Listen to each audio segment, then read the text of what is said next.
Ils tournent en rond autour de la table ronde et vous tannent, pour que vous les occupiez, tandis que l'ennui fait le fond de la vie, paraît-il. C'est l'ennui qui a inventé les jeux, les romans et puis l'amour. C'est en tout cas ce qu'écrivait un certain Miguel de Unamuno, figurez-vous, dans son Brouillard. À l'heure où nous sommes bien tentés de placer nos enfants bien gentiment devant un écran le dimanche après-midi sous la pluie, comment les occuper, nos jolies têtes blondes, quand il pleut?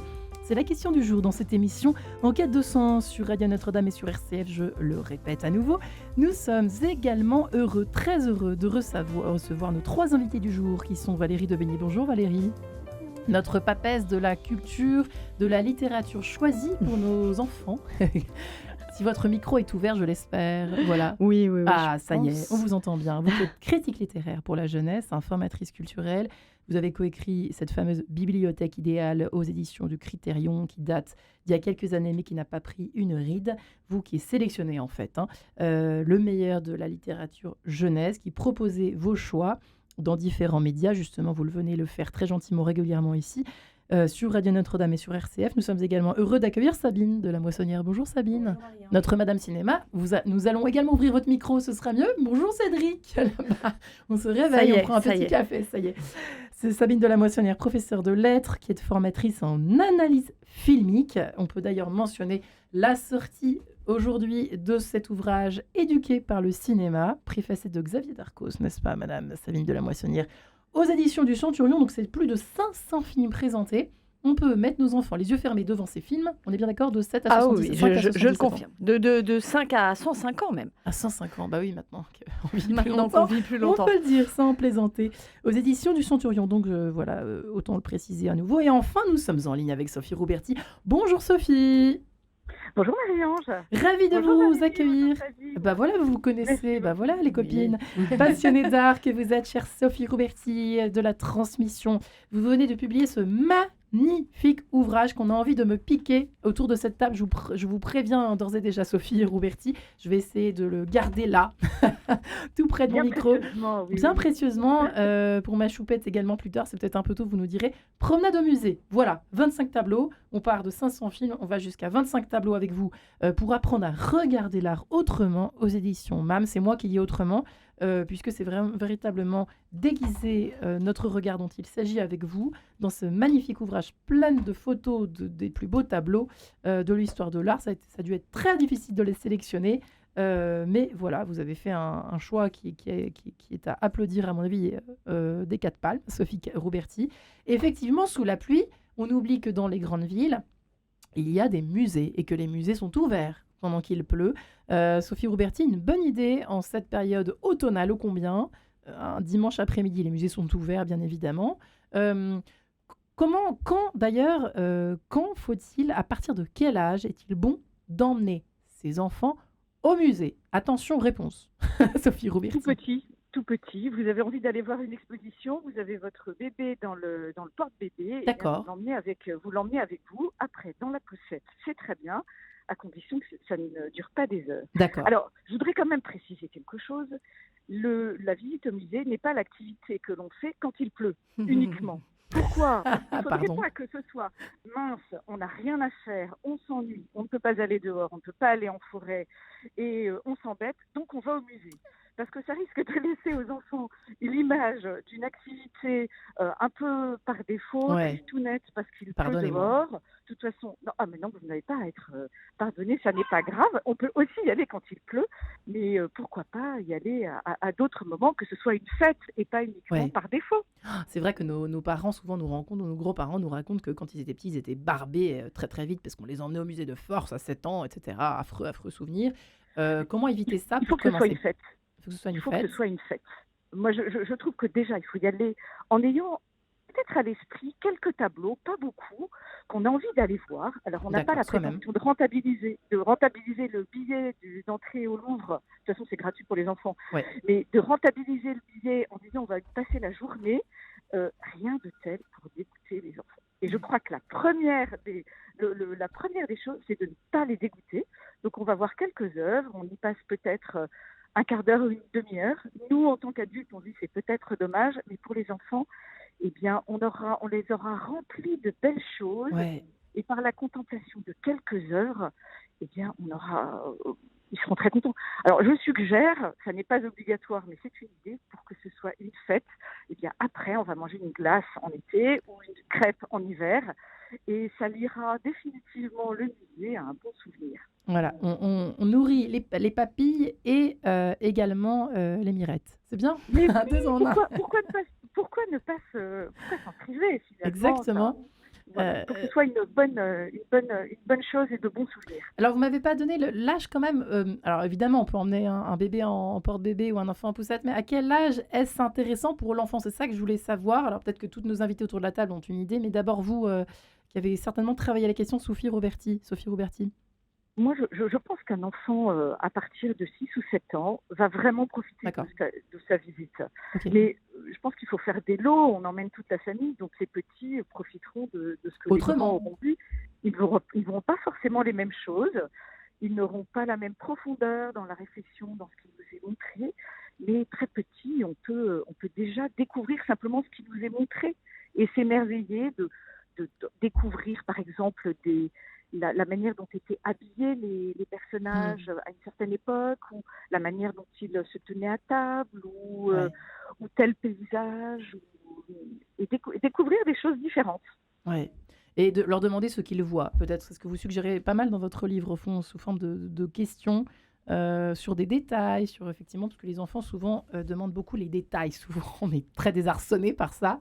Même ma fille qui a 2 ans me pose déjà des questions étranges dans les églises, de tels détails sur un tableau. Je suis complètement ahurie, puisque je l'emmène jamais dans des musées. Donc, comme quoi, ils ont un sens de l'observation, ces petits bouts, qui est assez édifiante. Valérie Daubigny, emmener ses enfants au musée, c'est quand même une bonne idée. Vous êtes d'accord, vous partagez avec Sophie, avant de nous attaquer à la littérature et à toutes les autres activités.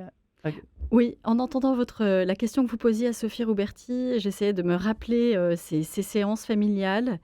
Et ce que je me dis, c'est que l'enfant, même petit, va au musée, il ne va pas tout saisir, tout observer, mais il y a une chose qu'il va percevoir, c'est qu'en fait, c'est une activité collective. Il va voir d'autres gens, des inconnus, qui eux aussi regardent. D'accord. Vous voyez ? Il y a un côté là, patrimoine commun, goût commun, le regard des autres, convergent. Et ça, c'est déjà c'est éducatif. Vous voyez ? Même si ça ne sera pas verbalisé, c'est totalement inconscient. Ah, comme dit Sophie, c'est une fête. Ah, mais c'est une fête où sont conviés aussi d'autres gens. On n'est pas obligé d'y rester longtemps, bien sûr. Et les détails, oui, les petits animaux, le nom d'une fleur, etc. Ouais. Et en fait, c'est magnifique. On s'éduque tous les uns par les autres aussi. On peut certains, d'ailleurs, ont une vision assez globale des choses, vont bien voir les volumes, d'autres, les détails, les expressions, le lien entre les mains, les yeux, etc. Ouais. Et c'est tout ça qu'on perçoit tous ensemble. Ouais. Côté regard filmique, filmesque, chère Sabine de la Moissonnière. Alors, moi, je suis aussi passée par une formation d'études de l'image fixe. Donc, évidemment, je suis d'accord avec Sophie Roberti et Valérie. Et j'ajoute quelque chose. Dans les musées, il y a une espèce de liturgie. On est plusieurs à y aller, en effet. Ouais. Et en plus, il y a un calme, il y a un silence. On se recueille devant un tableau. Et ça, je trouve que c'est un apprentissage qui est exceptionnel. Et dans cette atmosphère un peu liturgique, je ne sais pas si le terme est excessif, mais c'est ce qui m'est venu à l'idée en entendant Sophie Roberti. Les enfants vont apprendre à regarder et à goûter des tableaux, qu'ils les trouvent beaux ou pas d'ailleurs, que ce soit leur style ou pas. Et c'est encore meilleur en général quand ils ont déjà vu l'image dans un livre d'histoire ou une reproduction à la maison. Ouais. Ah, la Joconde, elle est là, incroyable. Comme dans le salon, voilà. C'est la même maman. C'est la même que dans le salon. Et ça, je pense que ça permet de faire goûter les œuvres mieux. Moi, j'ai fait ça avec mes propres enfants. D'accord. On a la chance d'avoir le Louvre ici, quel cadeau extraordinaire. De leur montrer d'abord dans des livres sur le Louvre, et ensuite on y va. Et là, ça décuple le plaisir. Ouais. Eh bien, il y en a des choses à faire finalement quand il pleut. Là, on a juste effleuré la question des musées, des expositions. Moi, j'aime bien votre conseil, Sophie Roberti, de prendre, pour commencer peut-être, une exposition qui nous plaît, puisque ça se transmet, c'est ça. C'est un petit peu quelque chose de contagieux, la passion, l'amour pour un art et pour surtout, effectivement, un type de tableau, un type de période. Tout ça, c'est de l'infraverbal, mais ça compte beaucoup, Sophie Rouberti. Mais bien sûr qu'on fera bien plus passer l'amour d'un type d'art si on y est soi-même sensible, mais en même temps, les enfants sont sensibles. Si on veut bien les ouvrir à des images, et je trouve que ce que Sabine de la Moissonnière disait est très intéressant, quand on revoit une image, les enfants disent « Ah, je le connais celui-là Ouais. ». Et quand on a ce « moi, je le connais », en fait, on a gagné parce que l'enfant se l'approprie et c'est comme si, en fait, on l'aidait à se créer sa propre culture, son propre musée intérieur. Son jardin intérieur culturel. Ouais. Vous parliez d'expositions. Oui. Oui, je suggère qu'on n'aille pas voir les grandes expositions à la mode dans lesquelles on se bouscule et dans lesquelles il fait chaud et c'est insupportable. Ouais. Mieux vaut aller dans un musée, le Louvre par exemple. On va pouvoir profiter des œuvres et ne pas être bousculé par tous ces visiteurs qui dérange en fait dans cette contemplation, dans cette observation, d'autant plus si on est en famille. Alors, quels sont le top 5, parce que vous devez nous quitter malheureusement tout bientôt, Sophie Rouberti. Est-ce qu'il y a un top 5, éventuellement des musées, même en France entière, puisque pour nos auditeurs d'RCF, ce serait sympathique aussi de penser à eux, un top 5 des musées dans lesquels emmener nos enfants? Alors, premièrement, le musée qui est près de chez soi. Ah, déjà, commencez par ça. Si vous habitez à Brest, je ne vais pas vous conseiller d'aller à Aix-en-Provence, même s'il y a des merveilles à Aix-en-Provence. Donc, commencez par emmener vos enfants dans le musée qui est le plus proche de chez vous, le plus facile, le plus accessible, parce que vous n'aurez peut-être pas la Joconde, et vous n'aurez de toute façon pas la Joconde, mais vous n'aurez pas la Joconde ou Impression Soleil devant, mais vous aurez autre chose, et ça vous permet de ne pas avoir cette tentation de rentabiliser. D'accord. Parce que si c'est près de chez vous, vous en profiterez. Alors après, bien évidemment, quand on est près de chez soi, il y a le musée du Louvre, le musée d'Orsay pour le 19e, le musée Marmottan-Monet, le musée Rodin, et voilà, ça fait avec son beau jardin. Près de chez vous. Il y a Auvers-sur-Oise. Alors ça, c'est ça c'est l'église d'Auvers-sur-Oise vue du chevet. Enfin, ça c'est tous les tableaux. Ça fait partie de toutes les choses, les tableaux et les œuvres qui sont proposés dans ce livre. Mais après, on peut aller dans des endroits qui ne sont pas forcément des musées où on n'aura pas forcément les œuvres, mais des endroits qui ont bercé, qui ont inspiré les artistes, comme par exemple Giverny, Auvers-sur-Oise, mais alors là, on ne le fait pas quand il pleut. La falaise d'Étretat, il pleut tout le temps, je plaisante, plusieurs fois par jour. Mais en tout cas, voilà, une bonne idée. Voilà. Mais il n'y a pas évidemment que les tableaux. Vous m'avez fait penser à une chose, vous allez me dire, mesdames, si vous avez un petit peu, en préparant l'émission, pensé à ce que vous avez fait pour vos enfants quand il pleuvait. On a très hâte évidemment de le savoir, de le découvrir. Valérie Debigny, je pensais à une chose. Je reconnais. On peut aussi leur faire écouter aussi des grands morceaux musicaux, des choses, et faire des espèces de... Alors quand ils sont plusieurs, quand ils sont seuls, c'est peut-être un peu plus difficile et délicat, mais à plusieurs, leur faire écouter, les asseoir par terre dans le salon. J'imagine ça dans les familles nombreuses parfaites, les enfants écoutant la symphonie du Nouveau Monde de Dvorak. Allons-y. Est-ce que c'est une bonne idée, par exemple? Le côté « je le reconnais ». Ah oui, ça je connais. En fait, le côté « je » fonctionne très bien avec les enfants. Donc, il ne s'agit pas de déclasser l'œuvre pour en faire... pour la décortiquer et en faire un jeu. Mais en attendant, ils aiment bien ça, un peu concours. Je pense à une chose dans les musées que nous avons faite avec nos enfants très grands d'ailleurs. Nous sommes mis au musée d'Orsay devant le balcon, ce tableau magnifique avec tous ces verres, etc. Nous l'avons bien observé, nous nous sommes tous retournés et l'un de nous a posé des questions précises. Qu'y a-t-il sur la potiche? Y a-t-il un chat dans le tableau? Qui regarde qui a des gants? Et on croyait le connaître par cœur et l'avoir bien observé. Et en fait, on s'est aperçu que non. Donc voilà, le jeu, oui. Et c'est bien sûr transposable pour tous les arts, bien entendu. Ouais. Et du côté des films, effectivement... On parlait on a failli titrer l'émission « Comment occuper nos enfants quand il pleut loin des écrans ». Et ma chère collaboratrice Jessica Viannini de me rappeler que Sabine de la Moissonnière serait peut-être pas très contente. Alors, mais le cinéma n'est pas un écran. Je ne classe pas le cinéma dans mon écran. Ce n'est pas un téléphone portable, ce n'est pas un écran Ce d'ordinateur. n'est pas YouTube. Ce n'est pas YouTube. Le cinéma est un art quand il est bon. Donc, il fait partie, comme la lecture, comme les tableaux, de ce qui peut élever l'âme et faire grandir. Donc, je considère que ça n'est pas un écran, si toutefois on sélectionne ce qu'on regarde. Mais donc, comment occuper ses enfants le mercredi après-midi ou le dimanche après-midi quand il pleut? D'abord faire les devoirs, bien sûr. Là, c'est le professeur qui parle. Et ensuite, Elle est tellement barbante, alors celle-là. c'est barbant. Ah non, c'est épouvantable. J'avoue que mes enfants ne supportent plus. C'est affreux d'être l'enfant d'un prof, mais bon, c'est comme ça. Ça Les aide aussi un devoirs, peu. quand c'est fait. Et quand c'est fait, la récompense, justement, c'est regardons un film et éventuellement un film en famille, parce que ça, c'est merveilleux. Alors, ça implique parfois un renoncement de la part des parents qui voudraient regarder un film d'adulte et il va falloir regarder un film pour Peter Pan. Peter Pan, par exemple. Il y a un joli film Peter Pan, il n'y a pas que le dessin animé. Ouais. Mais c'est toujours un moment de partage qui est assez extraordinaire, je trouve, parce que déjà, nous, comme adultes, on redécouvre des choses devant ces films d'enfants, qui ne sont pas que des films d'enfants, on a tous à y prendre. Et ensuite, moi, ce que je préconise, voire ce que j'impose, là aussi je suis barbante, c'est qu'on en discute après. On en discute, on essaye à la maison de ne pas regarder un film exclusivement pour soi. On en discute après. Qu'est-ce que tu as aimé? Qu'est-ce que tu as repéré? Qu'est-ce qui était nouveau pour toi? On l'avait déjà vu, est-ce que tu as découvert une nouveauté, etc. Le moyen de s'enrichir l'esprit, de réfléchir. Et bien de réfléchir en musique, si vous le permettez aussi, avec Elisabeth Sombart au piano pour interpréter ce caprice de la partita en do mineur BWV 826 de Jean-Sébastien Bach. À tout de suite. Et voilà pour ce caprice de la partita en do mineur BWV 826 de Jean-Sébastien Bach, à l'heure où nous parlons d'occupation. Et comment occuper nos enfants quand il pleut? Alors même quand il ne pleut pas, ça peut marcher aussi. Merci Sophie Rouberti, on la salue évidemment au passage, elle qui prend son train.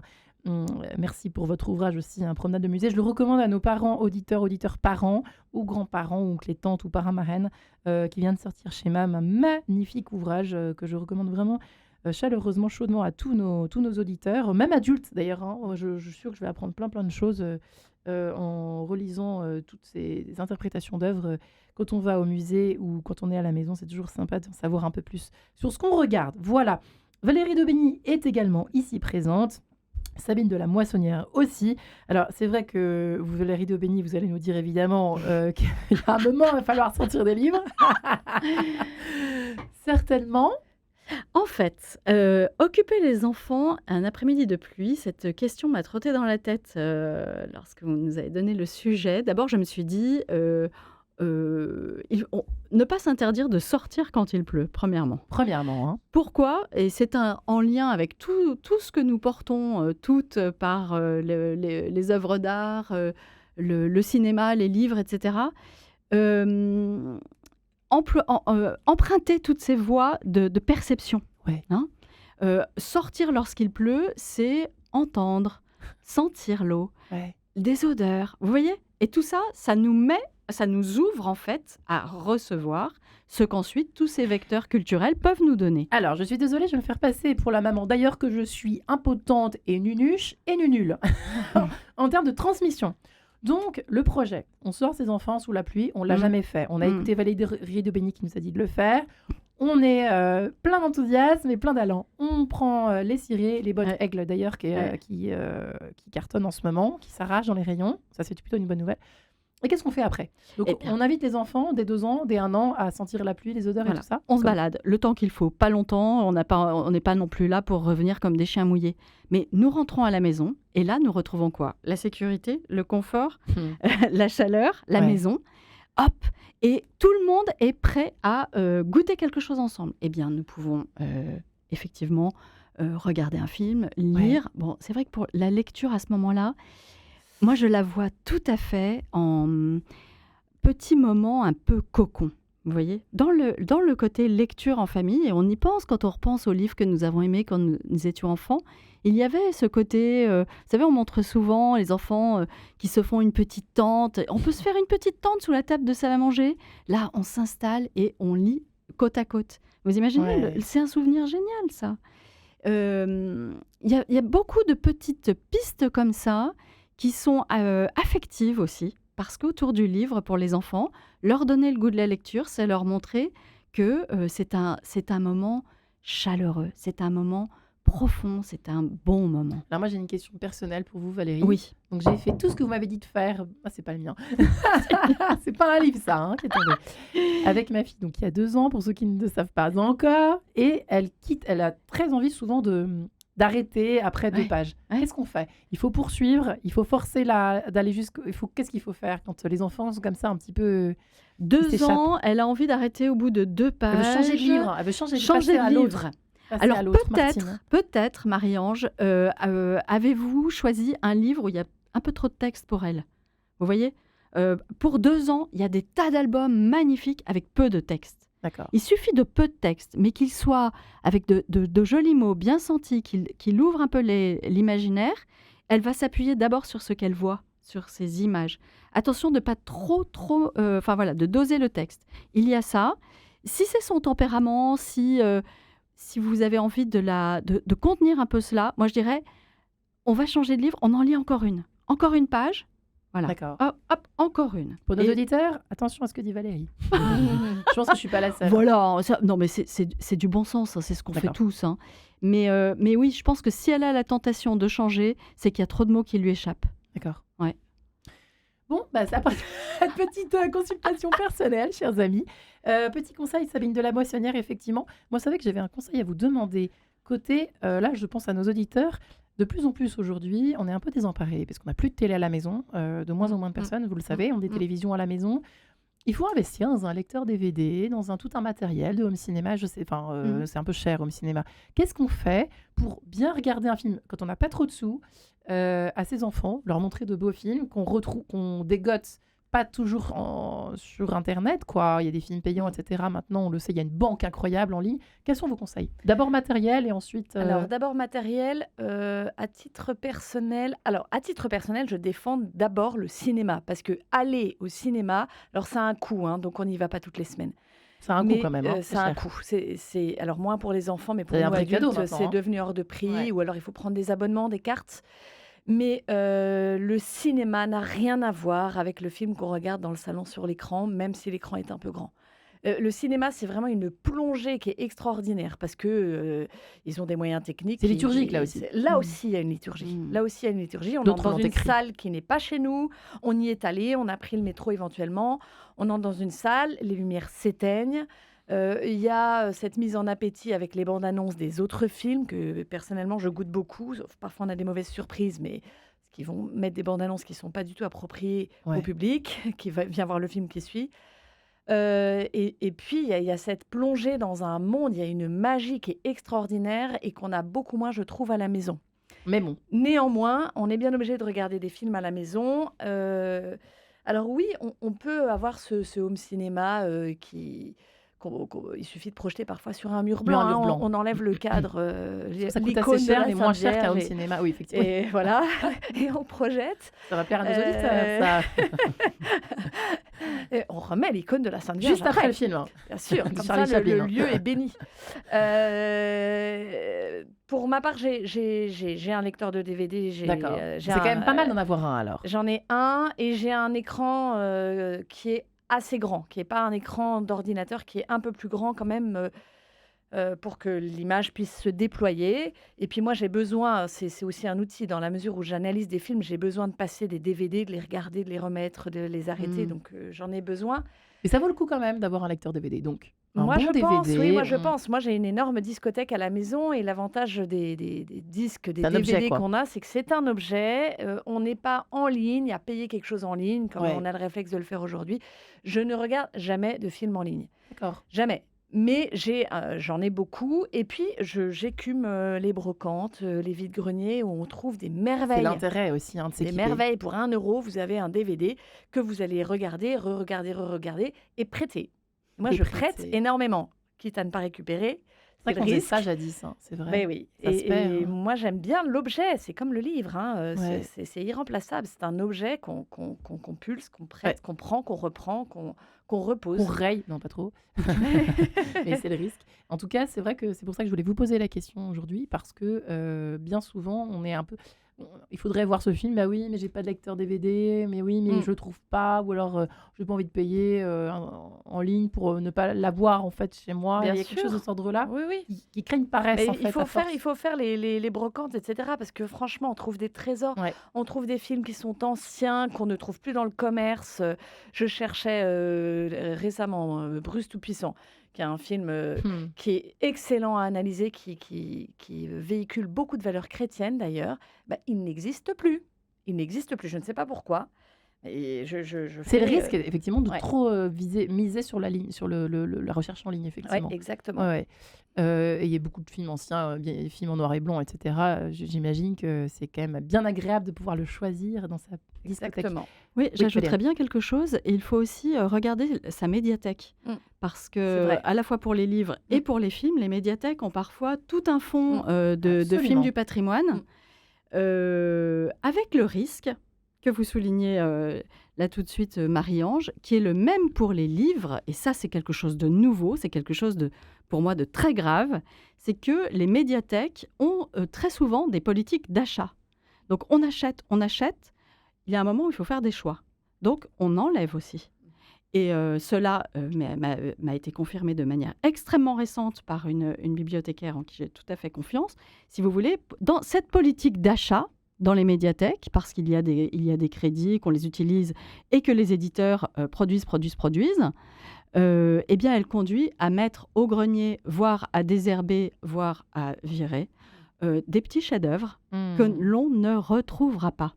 On ne les trouvera pas sur Internet. Donc, bien sûr, on peut se dire, je les trouverai dans les brocantes, mais jusqu'à quand ? Pas réédité, pas regravé, je ne sais pas comment on dit pour les films. C'est pareil pour les livres. Et là, vous voyez, moi, je n'aurais pas dit ça il y a encore 5 ou 6 ans. J'aurais dit, attention, on aura toujours les bibliothèques avec ces fonds de conservation des bons bouquins.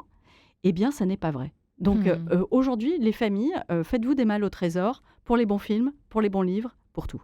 Alors nous, on a la chance d'avoir la Cinémathèque française, mais si vous êtes en train de nous dire que même à la Cinémathèque française, ils sont en train de virer des archives... Je n'affirme rien pour le j'espère que pas. cinéma, j'affirme pour les livres. D'accord. Et pour les livres, c'est Oui, vraiment vous parliez important. des livres, là. Donc D'accord. nous, sur 123loisirs.com, on a un fonds de patrimoine, donc des livres qui parfois, oui, on ne les trouve plus en librairie, Ouais. mais nous les gardons. Notre base, elle a 4500 livres, nous la gardons. D'abord, ça peut donner envie à des éditeurs de rééditer. Et puis c'est notre trésor, tout ça. Oui, alors justement, Sabine de la Moissonnière, effectivement, le fait de se réfugier derrière un film. Alors, en plus, c'est vrai que c'est un peu, il y a un côté, une liturgie aussi à la maison de le faire après être sorti dehors. Il y a un partage. Qu'est-ce que vous faisiez, mis à part cela, effectivement, avec vos enfants sous la pluie quand ils étaient tout petits? Vous avez des souvenirs autres que les livres et les films, hein, bien que vous en soyez les spécialistes? Alors, j'ai mis les enfants devant les films assez tard parce que je trouve qu'il y a un âge de toute façon. C'est pour ça que dans, Quel âge? dans, Ah oui, dans je mon n'ai pas posé la recueil, question. pour moi, c'est 5 ans. D'accord. Pas avant. C'est pour ça que dans Ça mon sert à recueil, rien je ne avant. mets pas de film. Et surtout avant, justement, mettons-leur des livres entre les mains. Parce que c'est d'abord, le cinéma, c'est mon violon d'ingre, mais ma formation première, c'est quand même, je suis professeure de littérature. lettres, c'est quand même la littérature, et il faut démarrer par ça. Et pour goûter le film, il faut avoir lu d'abord, Ouais. même si c'est pas le film du livre, hein. Les outils de la lecture sont ceux ensuite qu'on va appliquer. Ouais, ça donne des outils de Exactement. compréhension. Qu'est-ce qu'on fait avec des tout petits avant 5 ans quand il pleut? Alors, la lecture, bien sûr, on leur raconte des histoires parce qu'ils ne savent pas lire. Il y a plein d'activités manuelles, Il y a des évidemment. activités Peindre manuelles. des petits marrons. Alors, en il y a- préparant l'émission, j'ai découvert plein de petites choses. Ah oui, c'est bien. Alors, peindre des marrons que l'on a ramassés sous la pluie. Alors, il faut les faire sécher. Alors, il y a les jeux de cuisiner, on peut société cuisiner. aussi. Il y a les On peut cuisiner. cuisiner. Jouer aux cartes, parce que Faire quand des ils sont sablés. petits, Ouais. on peut jouer aux cartes. Et il y a des jeux de société qui ne sont pas du tout adaptés pour des trop petits. Les petits, c'est souvent assez manuel, faire de la Ouais. peinture, mais il faut s'armer de courage. Là Parce que aussi, ça retapisse la cuisine. comme la mais- pâte à modeler, c'est pareil. Voilà. C'est toujours, Mais les jeux de cartes, alors ça, je m'en souviens d'avoir fait des batailles pendant des heures, parce que la bataille, c'est un jeu qui ne finit pas. C'est l'avantage quand il pleut. Il reste une carte et Il on peut reste se une carte et hop. refaire. c'est ça, on recommence cette année. Mais il y a plein de petites activités, effectivement, qu'on peut proposer aux enfants. Valérie? Oui, moi je dirais une chose pour le mercredi après-midi pluvieux. Ouais. Et se dire que ces mercredis après-midi de pluie où on se dit, mais qu'est-ce qui m'a pris début septembre d'inscrire les enfants à autant d'activités? Parce que début septembre, il faisait très beau, les journées étaient longues. Et puis quand il faut assumer tout ça de novembre à février, les conduites sous la pluie, etc., alors qu'en fait, on serait si bien à leur lire des histoires. C'est vrai. Donc, vous avez dit ça très honnêtement toutes les deux. Oui, parfois il faut ressortir, etc.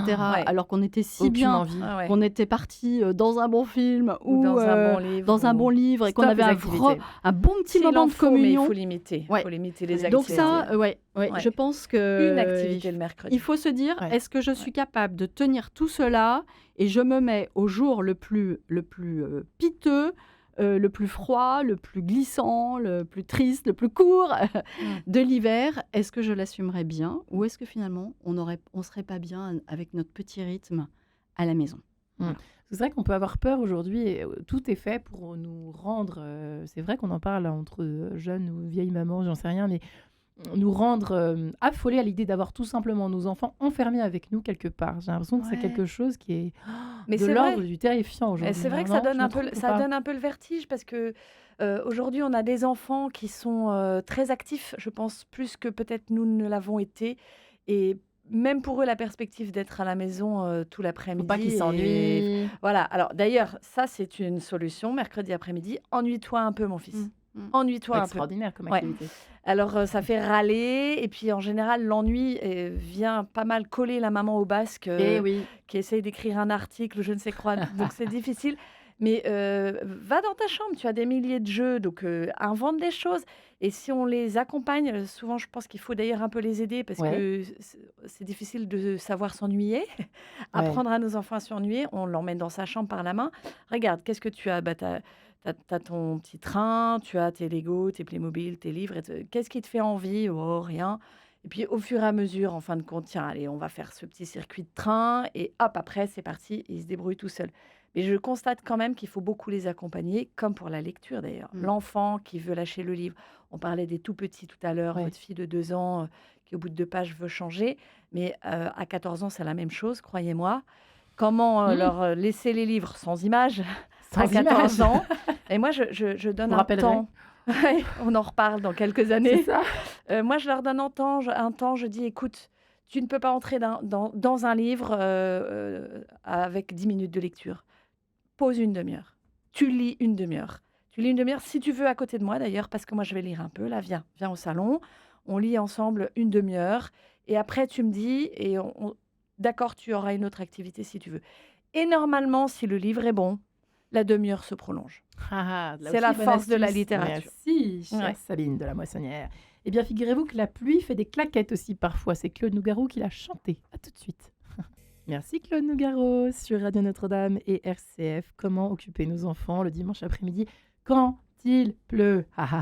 Eh bien, on en a quelques pistes, mais on va continuer à vous aider, vous donner des solutions, chers auditeurs, auditrices, avec vos têtes blondes dans les pattes, effectivement, qui veulent coller au basque parce qu'ils s'ennuient, qu'ils veulent absolument voir soit les copains, soit accéder à un dessin animé.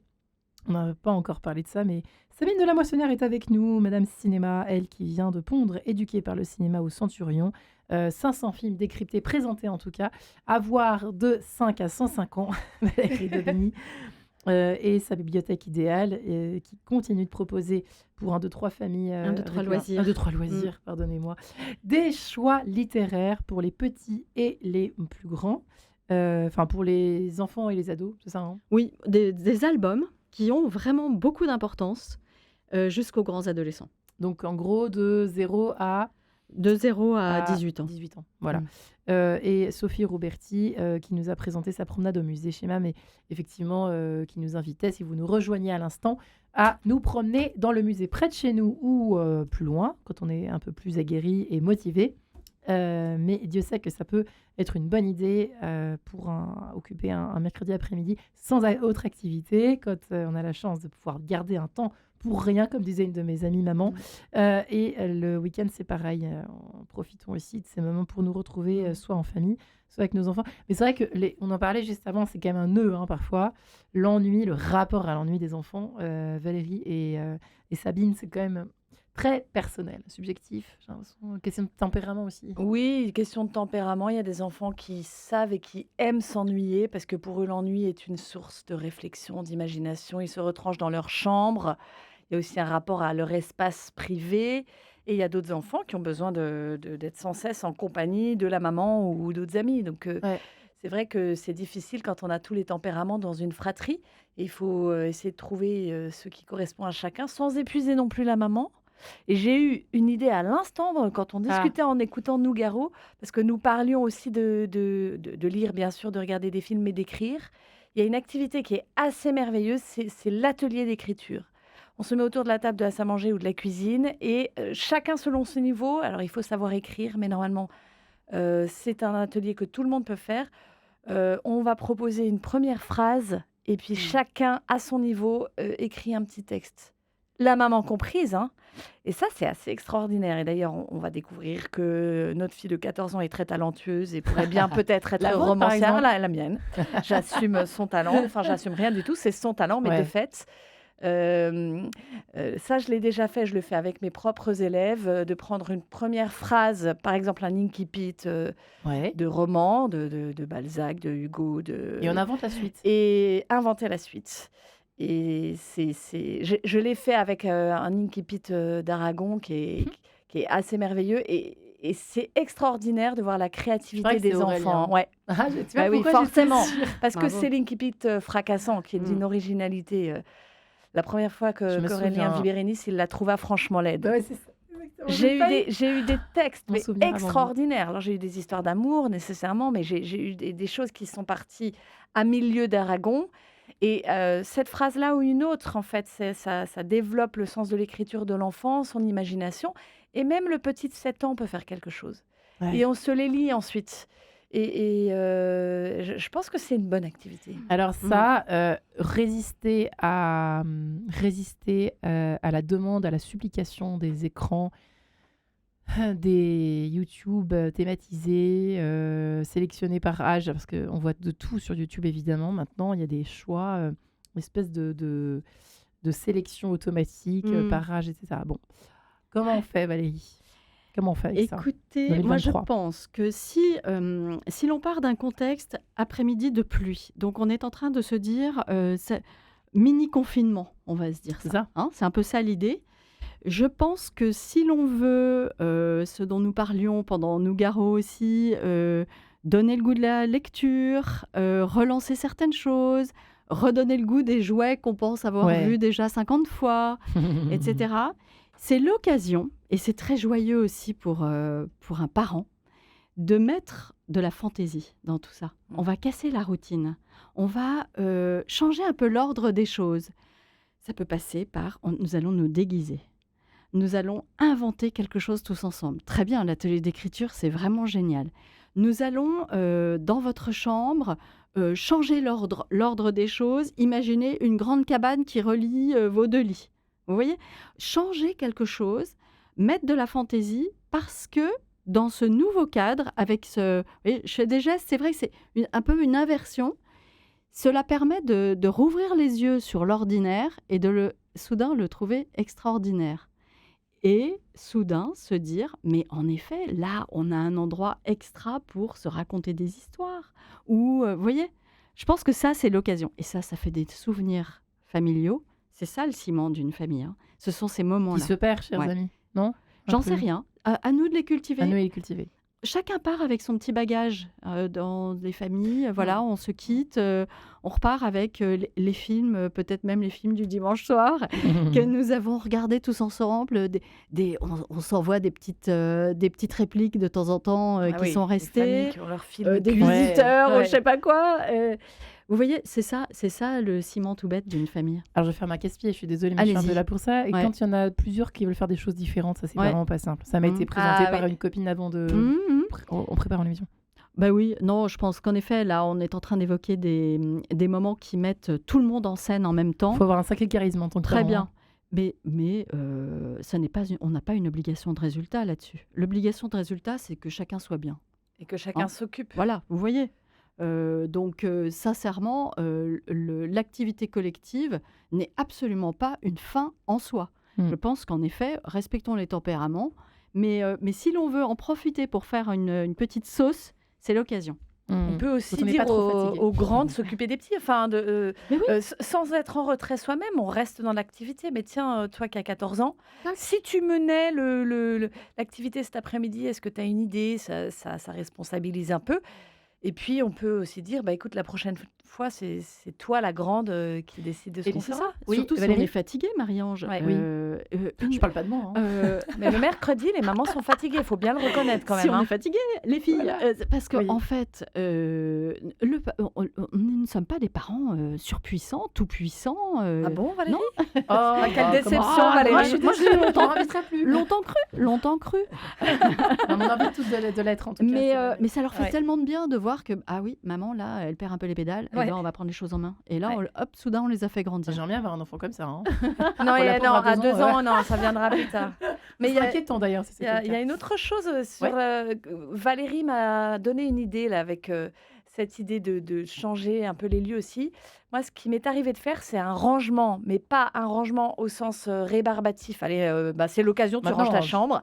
C'est tiens, si on regardait un petit peu s'il n'y a pas des choses que tu as en trop, qu'on pourrait donner aux voisins du dessus, ou à la brocante de la paroisse, ou au secours catholique, etc.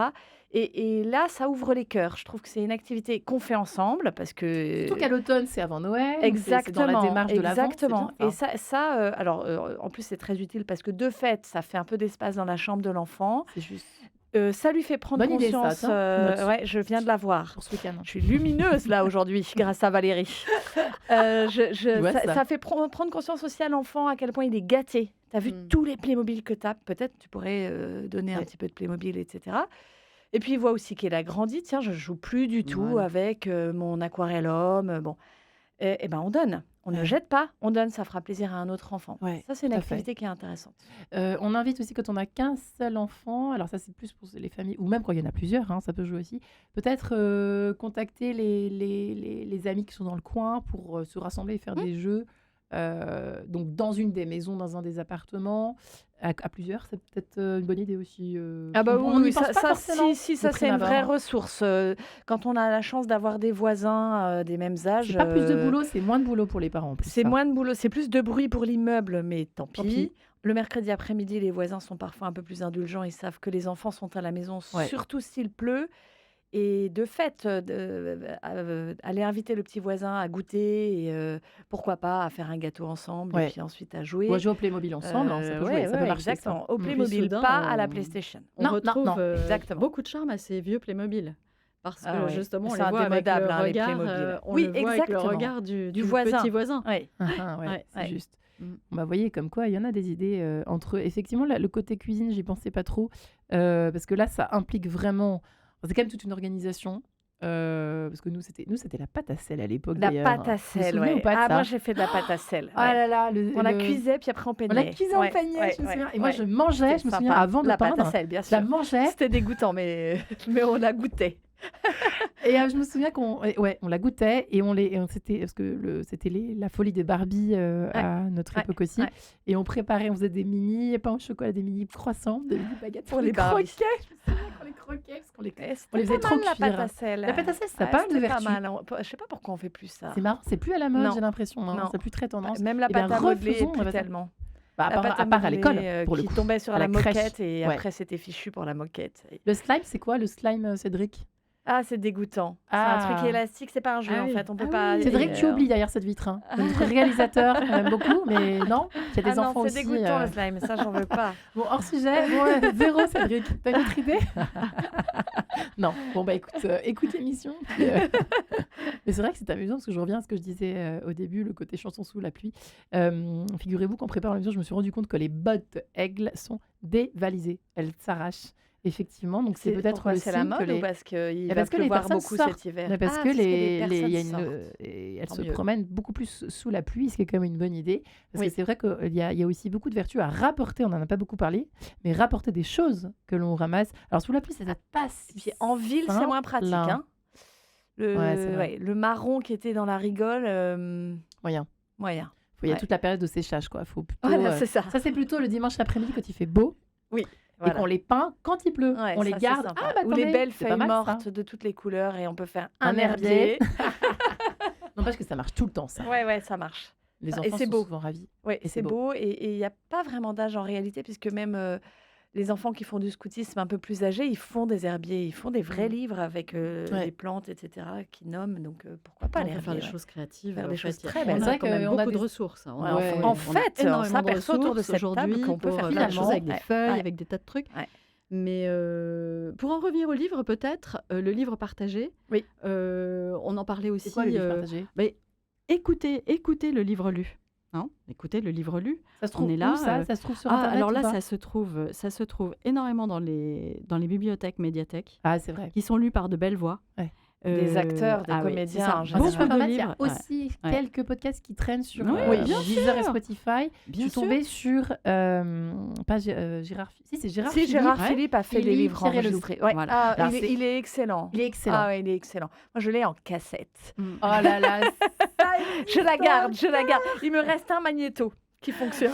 Mais vous trouvez C'est aussi, trop drôle. par exemple, le site littératureaudio.com. d'accord. Littératureaudio.com. Littératuradio.com. Je ne sais pas s'il y a énormément d'œuvres pour les petits, mais en tout cas, pour les adolescents, oui. Et ça, c'est très bon aussi Exemple de d'écouter livres de la littérature. Exemple de Oui. livres qui sont qui sont Ah, si, Oh. les contes pour les petits, Voilà, et Marlène vous- Jobert et tout ça, je pense que ça se trouve. Marlène Jobert Oui, mais sur littératuraaudio.com, ce sont des donneurs de voix, des gens qui lisent une œuvre complète. Des Oui, œuvres c'est ça. littéraires. Des quoi. œuvres C'est, littéraires. ouais. Ouais. Donc Euh, Balzac, Ouais, voilà, Victor et on peut Hugo, avoir Dumas, etc. On l'écoute Dumas, tous ensemble. Dumas. On s'amuse peut-être de la voix du donneur de voix, puis finalement on est capté. Enfin, vous voyez, c'est aussi quelque chose qui nous rassemble. Ouais. On peut écouter en faisant autre chose. Non, c'est ce d'ailleurs. que j'allais vous dire. Hein. Hein. C'est que Euh, pas perdre le fil. Mais... Il y a quand même pas mal de ressources. Mais Bon, pour autant, chers amis, ne nous envoyez pas vos enfants les jours de pluie en disant elles ont l'air d'avoir plein d'idées. Non, il ne faut pas croire. Parfois, on est un peu démunis aussi. C'est Non, pas non, grave, ça Oui, fait partie bien du. sûr. Ça fait partie du business aussi, Oui, évidemment. hein, mais quand, oui, exactement. parce que de le fameux, tâtonner. exactement, parce que le fameux temps pour rien. Donc ça, c'était une amie qui se reconnaîtra et qui est maintenant célèbre, qui est mariée Estelle Dupont pour ne pas la nommer, qui parlait du temps pour rien à l'époque où elle n'avait pas encore ses jumeaux. Et chaque mercredi, elle, carrément organisé. Vous vous rendez compte qu'on en arrive là aujourd'hui, mais c'est vrai que elle a raison, parce qu'une certaine façon, il faut pas se mentir, c'est important de se garantir au moins 7 heures de temps pour rien. Alors on est plus ou moins pris par le travail, nous-mêmes, par des horaires qui sont quand même compliqués. On n'a pas tous la chance d'être maman ou papa à la maison. Bon. Et donc c'est vrai que ce temps pour rien, on laisse libre champ à l'imagination, à l'échange. Alors, en ce moment, qu'est-ce que tu as préféré à l'école la semaine dernière? Ou quels amis tu as vus? Qu'est-ce que vous avez fait? Qu'est-ce que tu penses de ça? Et puis, faire des activités à ce moment-là, là, à l'instant T, quoi. Choisir, décider. C'est vrai que c'est presque un luxe maintenant, mesdames, hein, ça, on peut se le Oui. dire. C'est un luxe parce que ça implique une grande disponibilité du parent Ouais. qui est là, donc ce qui n'est pas toujours évident. C'est vrai qu'on l'a pas dit, mais on est assez... Alors, dimanche après-midi, on peut estimer Dimanche qu'on est à la après-midi, maison, on mais peut être même, en hein. famille. Mercredi après-midi, C'est plus tendu quand même, hein. C'est plus tendu et j'avoue que moi, comme professeur, c'est le moment où j'essaye de corriger mes copies. Aïe, Et aïe, c'est très aïe. difficile d'avoir des loustiques qui tournent autour. Maman, je m'ennuie, qu'est-ce qu'on peut faire?